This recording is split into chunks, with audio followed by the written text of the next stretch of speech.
Good morning mga idol. Ang destination natin ngayon ay Boso-Boso, Pinugay, Teresa, Antipolo Loop. Ito ang ating year-end ride ngayong 2020. So, kasama ko ngayon ang bayo ko, Ryan, and kapitbahay namin si Carlos. At tatagpuin namin isa namin kasama pa si Sam sa may Marcos Highway Burger King. Tara, samahan nyo kami.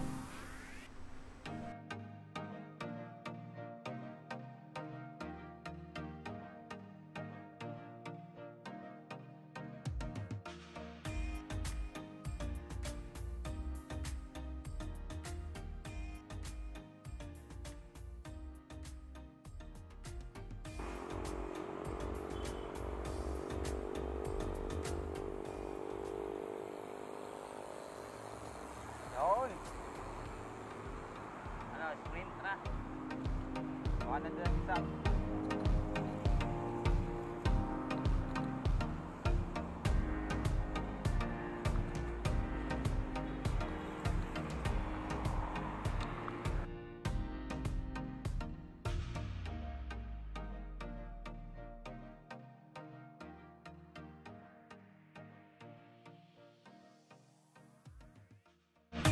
Nag-ride out kami sa Marikina ng approximately 5:30 AM and then dito kami sa Marcos Highway approaching Burger King.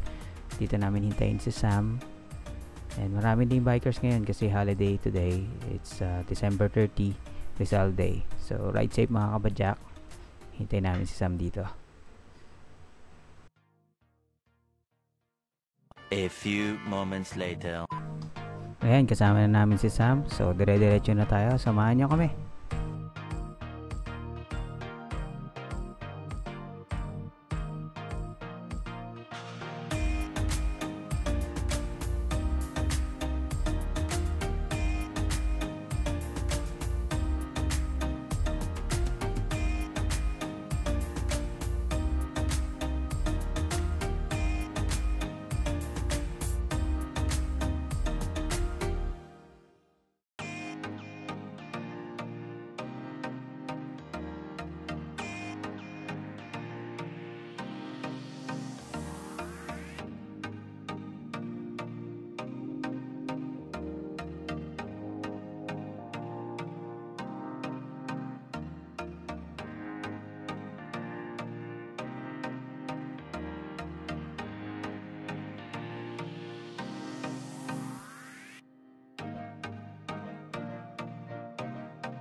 Shoutout kay Olan. Kasama ko na si Bayaw, oh. Nag-bike.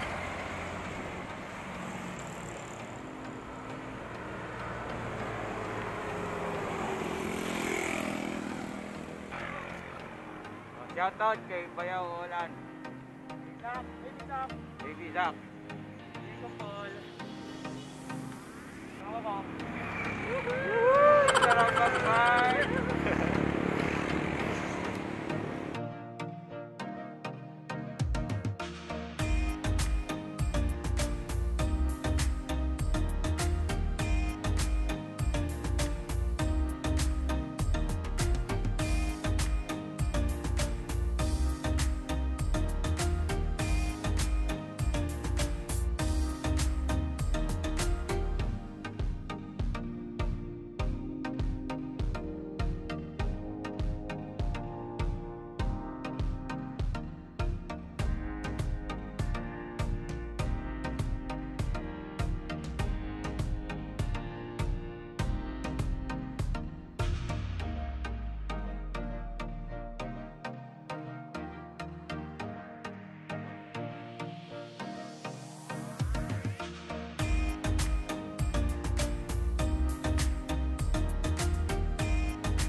Hi, approaching Kabadig na kami.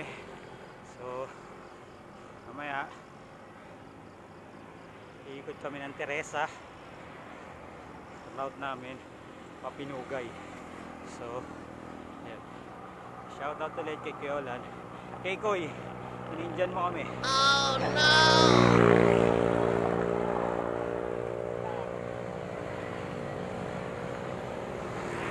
Shout out kay Coach Maui, Kumay Alan, Pajak Troopers.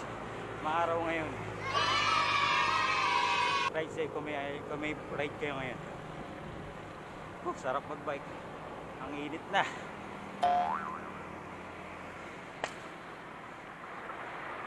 Sarap. Salamat pala sa asawa ko. Sponsor niya yung Power Band cycling jersey. Shout out Power Band.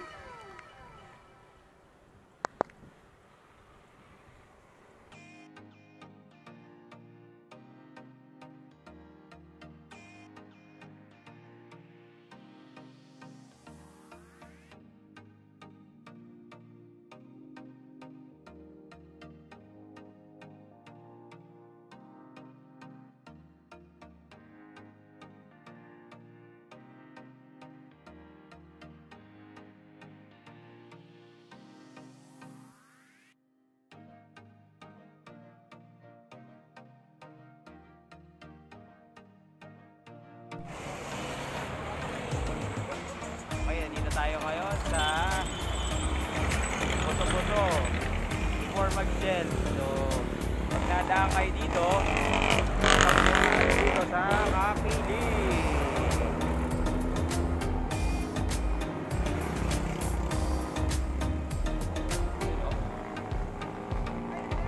Kapiling with the sea of clouds.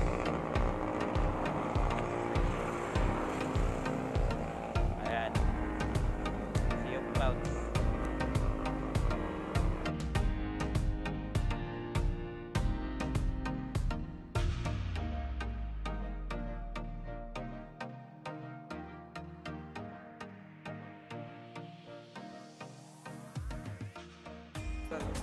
Alis na kami. Oh, daan kayo dito sa kapiling. Okay, Pau. Masarap yung kape. Tapos medyo pa. Ayos! Malapit lang sa Shell. Alright.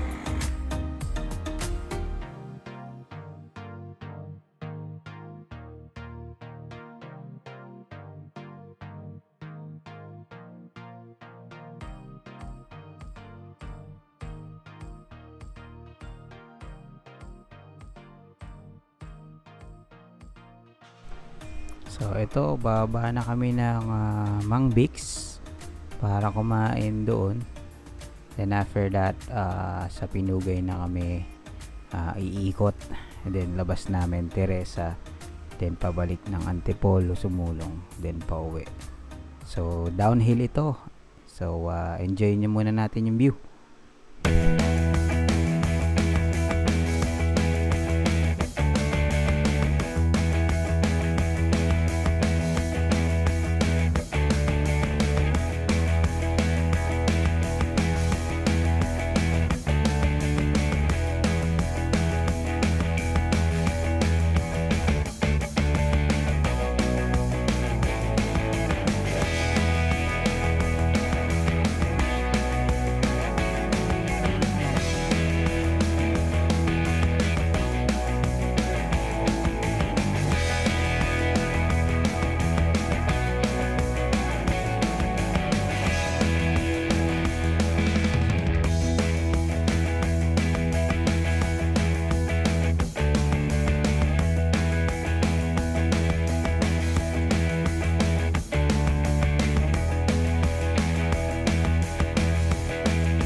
So approaching na kami kay Mang Bix Bulalo.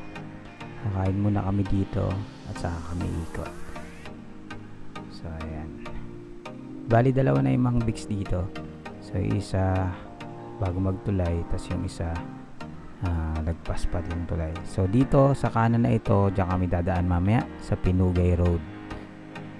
So for the meantime, mag-breakfast muna kami dito sa Mang Bix Bulaluhan. So sikat itong Bulaluhan sa mga riders, sa mga nag-travel dito sa Sierra Madre or sa Marilake. Tara, kakain muna kami. Alright.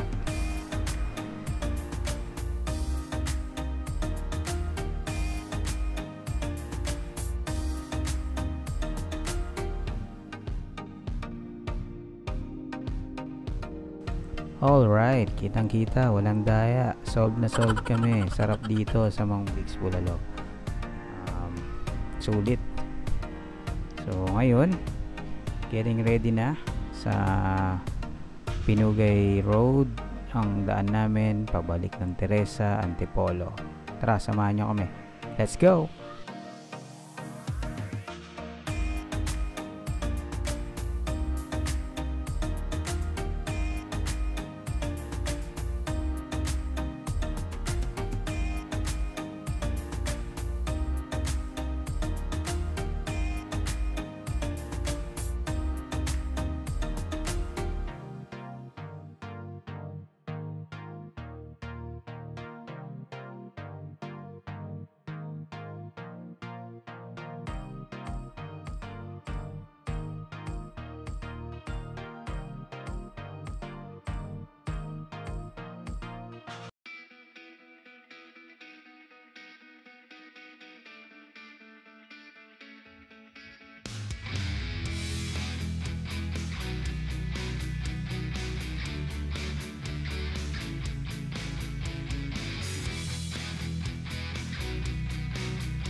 Kakanan tayo.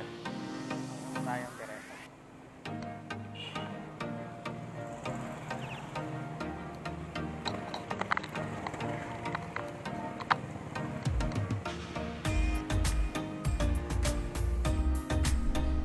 So, okay din pala itong route ng Pinugay Road. So, kompleto sarkados to. May mga uphill, may downhill. So, tapos mapuno pa. So, itong road na ito parang part na ito ng Baras, Rizal. So, ayan. So, nakaka-relax siya pag binabike mo. So, sa mga gusto mag-try ng ruta na ito, pag galing kayo ng Boso-Boso, ayos na ayos to. So, itong downhill na ito pala, ingat-ingat lang tayo mga kapadyak dahil medyo sharp curve at blind curve yung mga liko dito. So, yan. So, ingat-ingat lang. Siguraduhin na condition ng bike natin, yung preno, importante bago tayo mag-ride para safe tayo. So, mahabang downhill ito. Siguro kung ni-reverse mo ito, pupunta ka ng Boso-Boso, medyo mahabang ahon to. Pero sa ngayon, downhill yung ginawa natin dito. So, ayan. Pasensya na sa video, medyo maalog. So, may mga ilan-ilan din pa lang mga nagra-ride dito. Ayan. Ayos na ayos. Sarap ng hangin dito mga kapadyak. Try nyo rin ito. Alright.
Ayan, sa wakas lalabas na rin kami ng Teresa, yung pa-zigzag road. So pagkanan namin dito sa kantong to, dire-diretso, and then aahunin na namin yung zigzag road ng Teresa. Ayos. Let's go.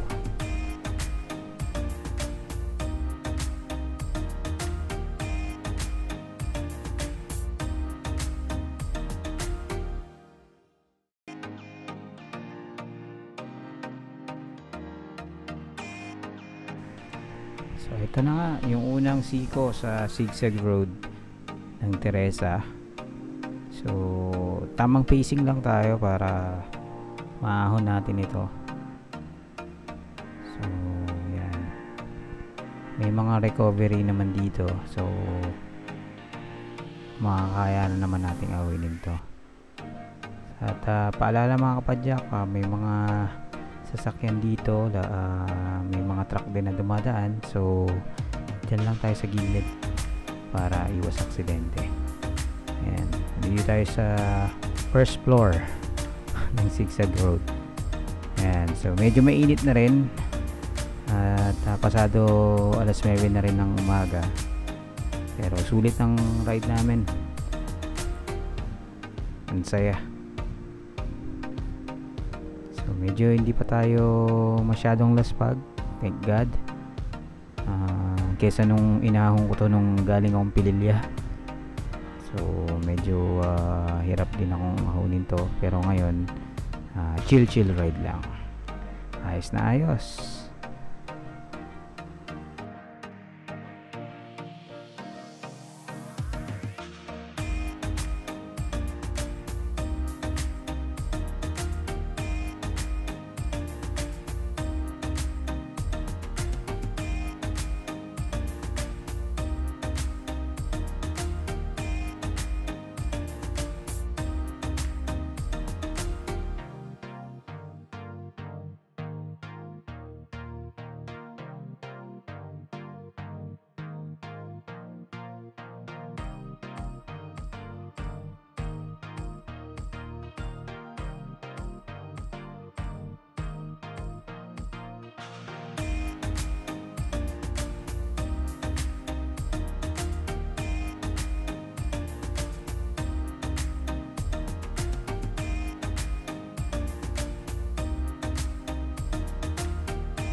So part na to, medyo nauna na ako ng bahagya sa kanila.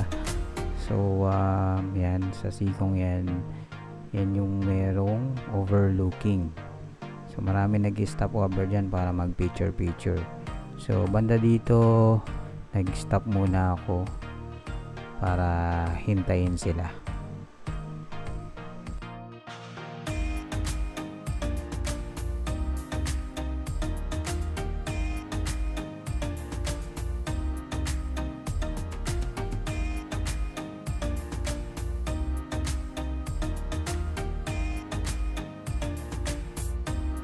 Ayan, back on the road na ulit kami. So tapos na kami magbuko doon sa part na yon, sa overlooking.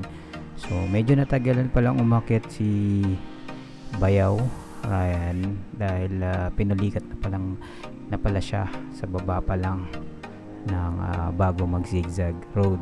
So kaya medyo nagpahinga siya, tas alalay lang yung ahon niya.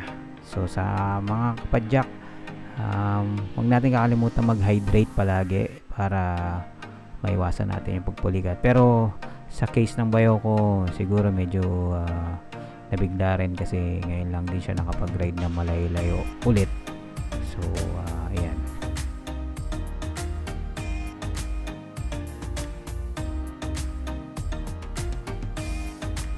So habang binabagtas namin itong Teresa, so may nakasabay tayong isang kapadyak. So galing pa siyang Pililya. So medyo pagod na rin siya. Tamang ano na lang siya, rolling.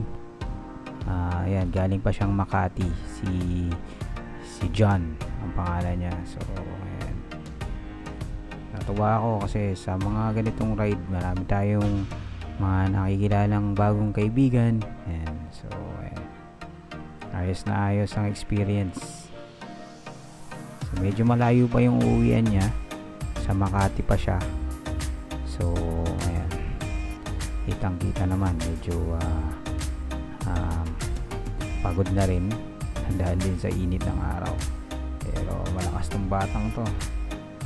Ayan, si John, shoutout sa iyo John, ingat palagi sa pagra-ride.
So sa part na to ng Teresa, magbi-build up na yung traffic papuntang Rotonda, dun sa may Flying V, yung dulo nito.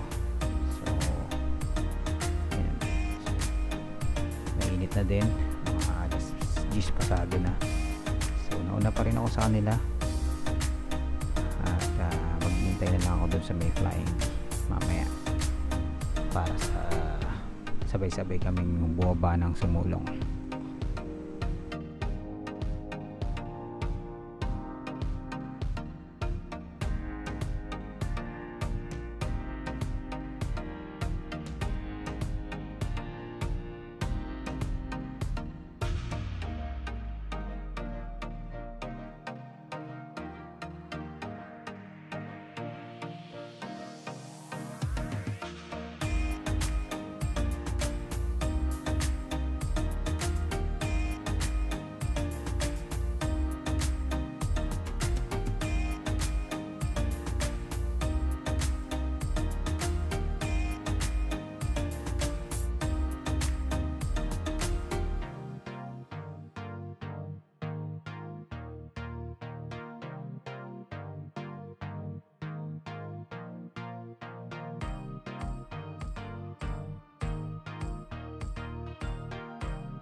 Ayan, malapit na tayo sa Flying V. Ito yung rotondang sinasabi ko. So dito natin sila aantayin para sabay-sabay ulit kami uling mag-ride papuntang Antipolo, Sumulong.